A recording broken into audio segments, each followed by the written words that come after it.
Faith. In winter's tranquillity, I returned to Tasha Trilling, where nights and days alternated in peaceful joy. At the foot of the hill once lived Tulku Gama. He used to invite His Holiness Jigme Phuntsok Rinpoche to the Yulung region, and gave both basic and profound teachings on topics like the karmic law of cause and effect. But now Tulku's former residence has been remodeled and converted to a nursing home to provide the local elderly with a place to live and practice the Dharma. The bed used by His Holiness during his teachings is being kept intact in the house's assembly hall. Every time I visit there, that bed revives my many memories of His Holiness. There was a similar bed in His Holiness's residence at the Larong Buddhist Institute. His room used to be tiny, and the bed occupied more than half of the space. He often sat on it and chatted with us, and his warmth drew us closer to him. Many villagers from nearby came to see me at the news of my return. Instead of coming up to Tasha Trilling, they gathered outside the nursing home to wait for me, fearing that they might otherwise disturb me. Almost every afternoon I would go to the house, chatting with them and giving them some teachings. It was always a happy event for me to see them. Some of the villagers were even my childhood playmates, and reminded me of the simple and joyful days of being a child. As more and more people came to hear my teachings, their number swelled from dozens to more than 2,000 on some days. They were all devoted Buddhists and full of affection.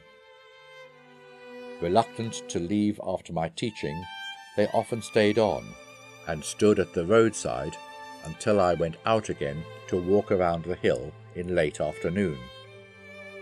And they would greet me with shy but big smiles before finally leaving with satisfaction. On their way home, they might chant mantras or sing a folk song, delighted with what they had just learned. The singing echoed in the valley, leaving the pale winter dusk more silent. One evening, I stepped out as usual to take a walk along the hill path. As I looked up, a round patch of cloud drifted toward me from the west. It must be the manifestation of His Holiness, I thought, who came from Amitabha's Western Pure Land to see me. He has never left me. Whenever I return here and see signs and marks left by his Dharma activities, I miss him even more. In the spring of 1994, I accompanied His Holiness on his second teaching tour to the Tibetan regions of Amdo and Kham. As he was passing by the village where my mother lived, I wondered whether His Holiness would drop in. But it was such a wild dream that even just to think about it already made my heart pound. As His Holiness entered my mother's humble yak hair tent and bestowed blessings and teachings on the locals who flocked there after hearing the news, I still felt like I was in a dream and almost cried for joy.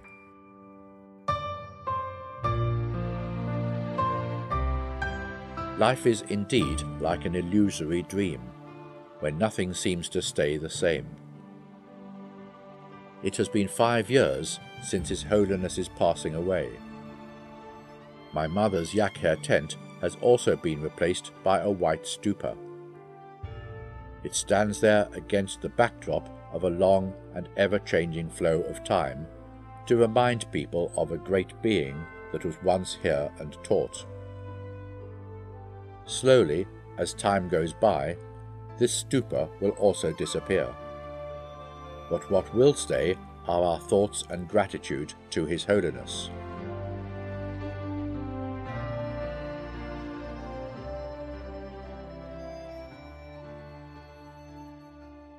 His Holiness lived a simple life.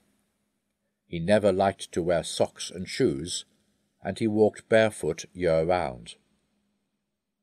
At Larung, the familiar approaching of his footsteps on the hard ground was what we students eagerly waited for in the assembly hall before his teaching session started.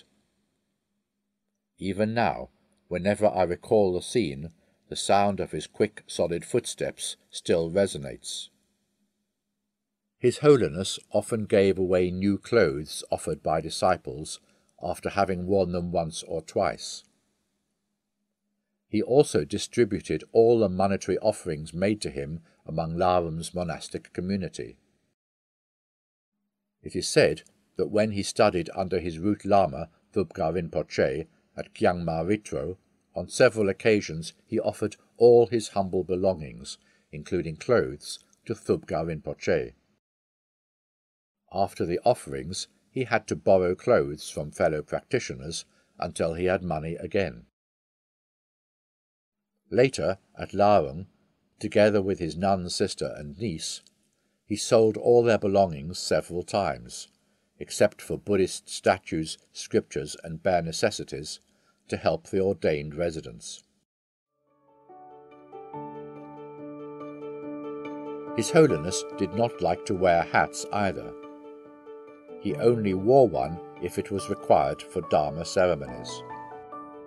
He once said in a teaching session that it is disrespectful to teachers and the Sangha if a monastic member wears a hat.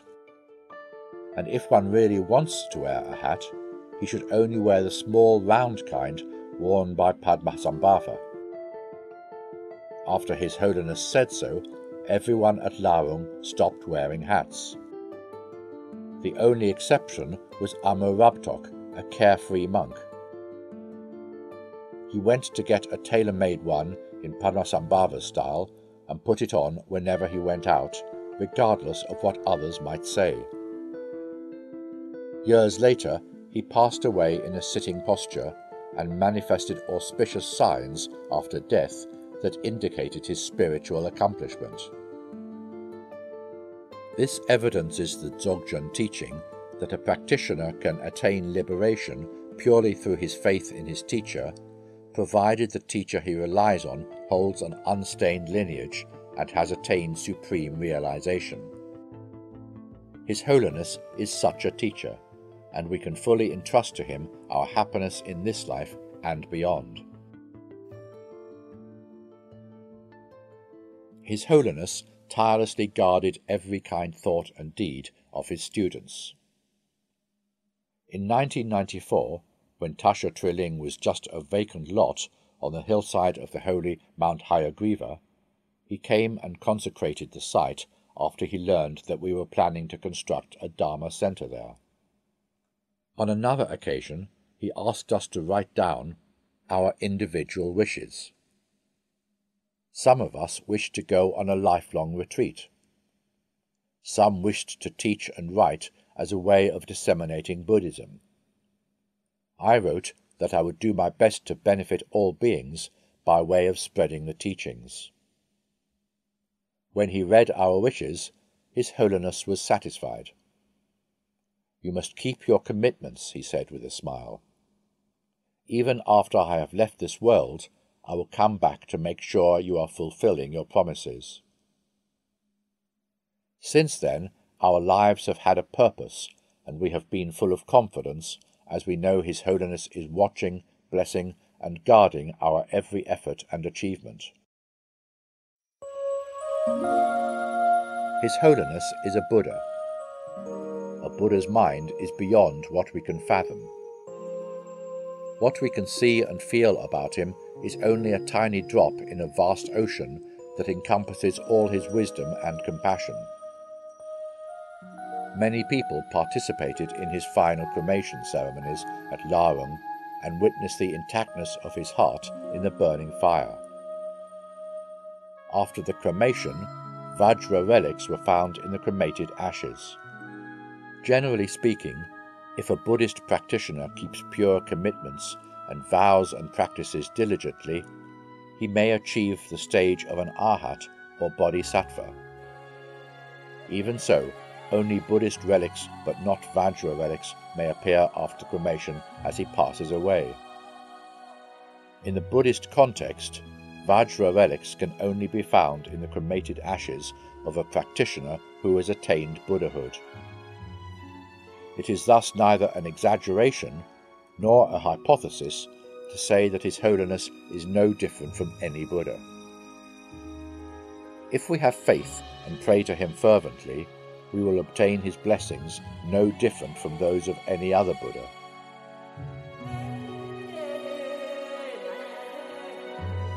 Some lay practitioners have never met His Holiness, but they have great faith in him and wish to regard him as their teacher.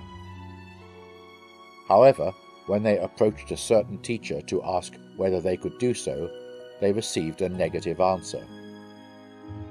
The one they asked said, "Since you have never received any teachings and empowerments from His Holiness, he cannot be your teacher. But you can come to me for empowerments to establish me as your teacher."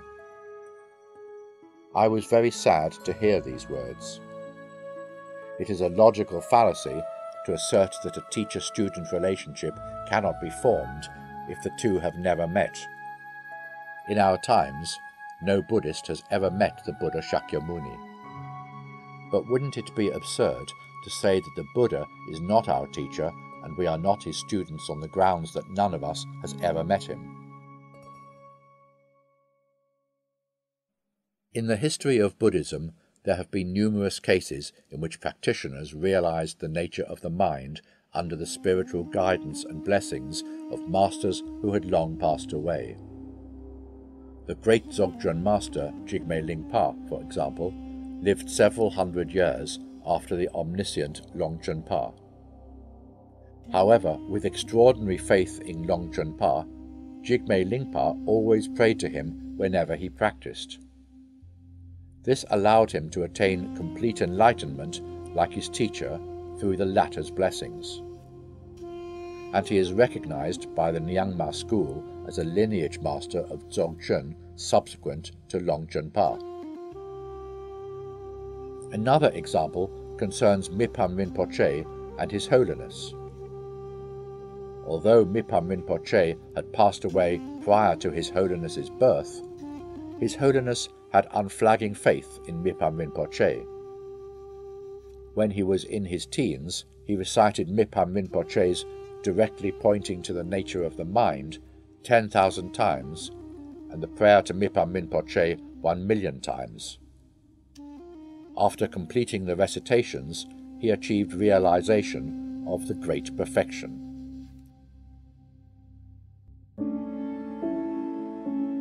In this context, key to a teacher-student relationship is the mind-to-mind connection between the two, for uncontrived faith can travel through time and space, and blessings from realized masters are omnipresent. Anyone who has genuine faith in His Holiness may consider His Holiness as their teacher.